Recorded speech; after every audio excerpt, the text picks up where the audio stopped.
Welcome to our Cybersafe Digest Weekly Podcast, Episode 8. Each week, we will unfold the most recent cyber attacks and will provide you with valuable insights on how to shield your business from these threats, along with practical steps and tips to enhance your cybersecurity. Hello everyone, welcome to Episode 8 of our Cybersafe Digest Weekly Podcast. Previous podcasts have gone all over the place actually, in good ways. We've had some great guests and we talked about some fantastic subjects. I'm Martin Roberts, Managing Director of Newways, and I'm Toby Stevenson, I'm Chief Technology Officer at Newways. Brilliant, and we've enjoyed doing this, and we now reached that time of the year where we're about to have a short break. As a business, we close for one day because we always say we should have at least one day off a year, which is obviously Christmas Day. And I guess part of this was, one of the ideas here was to look at what Christmas gifts have been about for this last year. And we've been looking through some of the big attacks this last 12 months. And I think whilst it was early, the one in August, on the 8th of August, against the Electoral Commission was probably the best Christmas gift the hackers could have wished for. Well, an early Christmas gift, but yes, nonetheless. Very early. 40 million people's worth of personal information was taken or revealed, which is quite a lot. And I think reading through the details, the most amazing thing I picked up, Toby, was that the Electoral Commission had just failed their Cyber Essentials audit around the time the attackers gained access to the systems. Any thoughts on that, Toby? Yeah, I mean, there's definitely something to be said around that. Cyber Essentials is a great place to start, but it shouldn't be the be-all and end-all of any kind of cybersecurity posture. And to have not even met that relatively low bar when such sensitive and personal data is being held is really quite bad.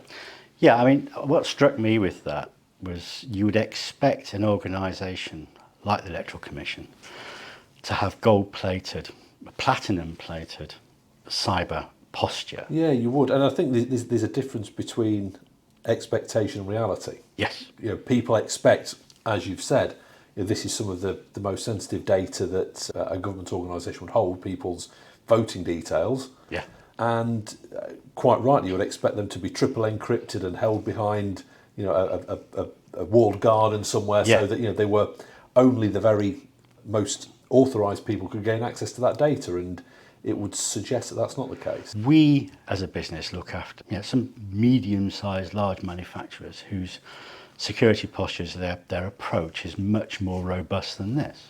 We programs for people where we're using frameworks, internationally recognised frameworks, to constantly monitor their cyber posture. Let's be honest about it. Cyber Essentials is entry level. Mm-hmm. It's right for some businesses. Yeah. It's the right place to start. It's an event rather than a process. You work towards it. You gain your certification. Sadly, some businesses do it once a year. Day after certification, they can be out of. It's like when you get your car MOT'd. Yes. You pass on the day, but then as you drive around the corner, the indicator light fails. Yep. And you're not compliant anymore. Yeah. Whereas a more robust framework is looking at that and monitoring it more frequently, and it's a process. And it's astonishing, absolutely astonishing, that the Electoral Commission weren't undertaking a program of that size. And I guess the giveaway for me, and we were talking about this just before we started, is how it was described as a complex cyber attack. Yeah. How else are you going to describe it to save face? Yes. and I think, yes. Yeah, the notification was that it was a complex cyber attack in which hostile actors gained access to the UK's electoral registers, which contain an estimated 40 million people's personal information. It's not good. And what a present for the hackers. Well, exactly. And the real concern here is how do you quantify the damage that's being done? Because all of that information can be used on a small scale fraud, so an individual by individual basis, to apply for credit cards and loans and things like that. Yeah. And it's how do you attribute that piece of fraud activity to this particular breach? Yeah, and I guess so. I mean, there's a breach which, to be honest, they're not good. Would they ransom? They're not going to ransom the government, because the government won't pay. Well, not obviously anyway. Now compare that to the Royal Mail one that happened at the beginning of this year, in January, where one part of the Royal Mail got hit. Yeah, it was international deliveries, I think. International delivery. Got hit, yeah. And it caused problems. He said, if you want an entertaining read sometime, you can see the dialogue between the hackers and the person handling it on behalf of Royal Mail, who's saying basically, we're only a small part of Royal Mail, we can't afford all the money that you're asking for, which is a phenomenal amount. I do believe that they looked at the Royal Mail turnover and said, well, we'll have a percentage of that, thank you very much, where in reality, this organisation, part of the organisation, didn't turn over anything like that. And I think in the end, they didn't pay anything.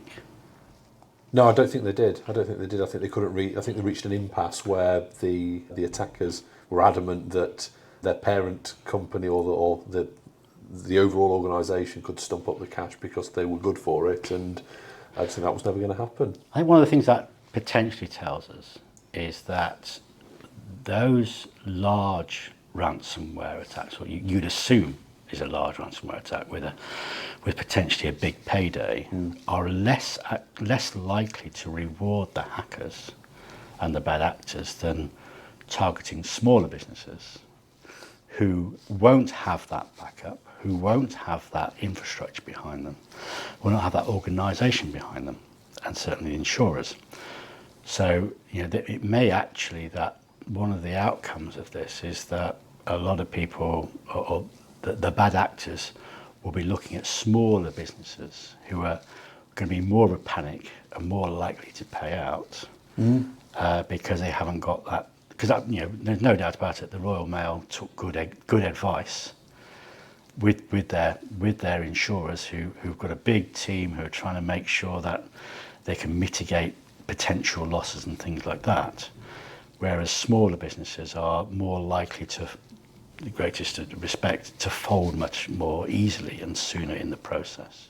Yeah. I mean, the organisation. So in this case, with the wrong, it was Lockbit, and there are a few operators that kind of build their brand around doing what they say they're going to do. Yeah. So that if you get hit by somebody like Lockbit, then if you pay them the money, you're going to get your stuff back, and if you don't, then they'll leak it on the internet. Yeah. And that's kind of their brand. Yeah. And if they deviate from that mode of operation, then they discredit themselves because, why would I pay you the money? Because you might not give it me. They want to build that trust. So when Lockbit say they're going to give you your data back, they'll give you your data back. But smaller organisations don't always have the financial resource or the human resource to properly negotiate or prepare and defend against these things, and in many cases they will be forced to just pay the ransom and hope they get some stuff back because they don't have strong isolated backups. They don't have all the necessary things in place that they might need. They haven't had a plan. They don't have a team of negotiators on retainer to try and argue a better outcome. Actually, it probably turned out not so well for the hackers in the end. I don't think they got the payday they were expecting. No.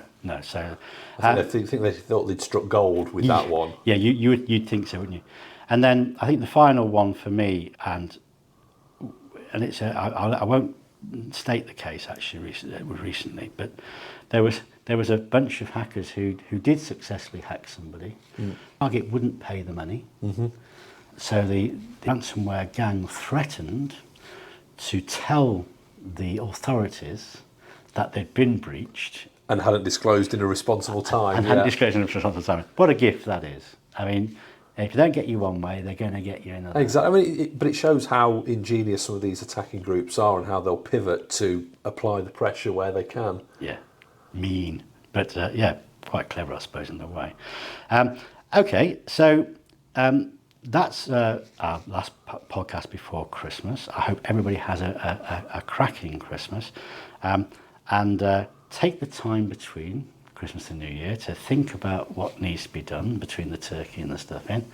And we'll return in the new year, which I think we'll talk about our 3 resolutions to make things better for people we work with. Yeah, definitely. And hopefully there'll be resolutions that people can stick to. Yeah, unlike me. Merry Christmas, everybody. We'll see you next year. Merry Christmas all. Cheers. Thank you, everyone. We've reached the end of episode 8 of our Cybersafe Digest Weekly Podcast. Thank you very much for listening, and to make sure you don't miss out on our future episodes, hit that subscribe button on Spotify, Apple or Google Podcast. For more cybersecurity wisdom and resources, head over to our website at cybersafe.co.uk. We will see you in 2024. Merry Christmas and Happy New Year to everyone.